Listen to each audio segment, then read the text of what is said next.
A member of our Fox Business team experiencing a crime while covering it. That story is coming up next. But before we do that, we're going to go to congressional congressman from Texas, the great Kevin Brady. Kevin, good to see you. Listen, good to see you, Sean. Listen, I got to tell you, I always love when you have you come to me from your house and the American flag behind you. Thanks. Give me your take Thank on you. These numbers, Kevin. What's your take?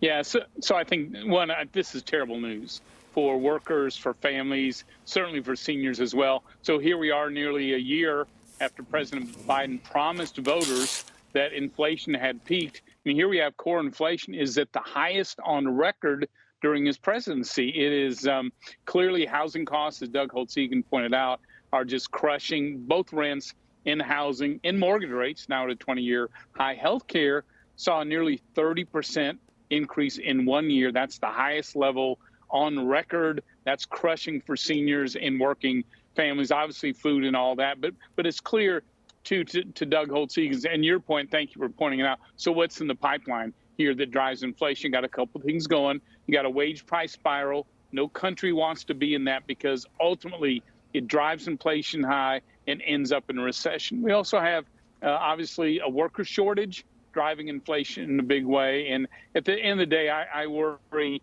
the president's really kind of misleading Americans about the severity of inflation and how cruel the economy he created really is. You know, Kevin, you talk about the cruelty, I should say Congressman, you talk about the cruelty, and we have wages going down when you compare it to inflation. So actually Americans are getting poor, and I talk to you about this a lot. As members of Congress, you want to make people's lives better. These policies are making Americans poor. And we just heard in Edward Lawrence's report, the president has no plan to change course. He's going to continue on this massive spending and social program agenda. Yeah, that's really troubling. Of the many things he says, that everything's fine. He'll just stay on course. But the truth of the matter is, we know there's a different course. After our Republican tax cuts, we saw the economy growing, not shrinking. We saw more workers connect to jobs, not fewer. We saw paychecks going up twice as fast as inflation, and we lifted millions of Americans out of poverty. Exactly the opposite of what this president is doing today, and yet he still doesn't understand the damage he's doing. And again, I think we're going to see, right now we're seeing families skipping meals, digging into savings, delaying retirement, looking for extra work. Now they have given up a full month of their paycheck and then some to President Biden's economic leadership. That's why I think there's no question voters are going to change that course here in November. You know, let me ask you about voters in this upcoming election. I think there's a lot of people in America that care about a lot of different issues. We're a very unique set of people. But when you can't put food on the table and you can't put gas in your car, you can't pay for shelter, all of a sudden your issues become very small. It's about making sure I can sustain myself and my family. And to your point, I think you're seeing Americans all over the country very concerned about their future, their financial future, and ability to, pay for the basics of life. What impact do you think these numbers, which by the way, we're seeing these numbers, but every American is feeling it. They've known these numbers were high. Yeah. What impact is this going to have on the November 8th elections midterms? The basic thing you want a president to do is help keep a recovery going, economic recovery after the pandemic.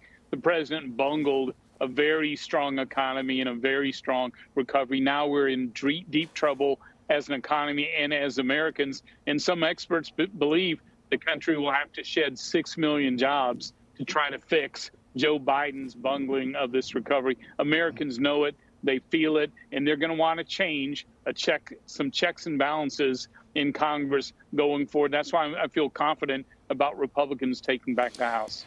Congressman Brady, I would think with these numbers coming out that Democrats would have said, listen, I want every single member back to Washington. We got to figure out what we Democrats have gotten wrong. We got to figure out how we fix this for the American people. We have to have emergency meetings.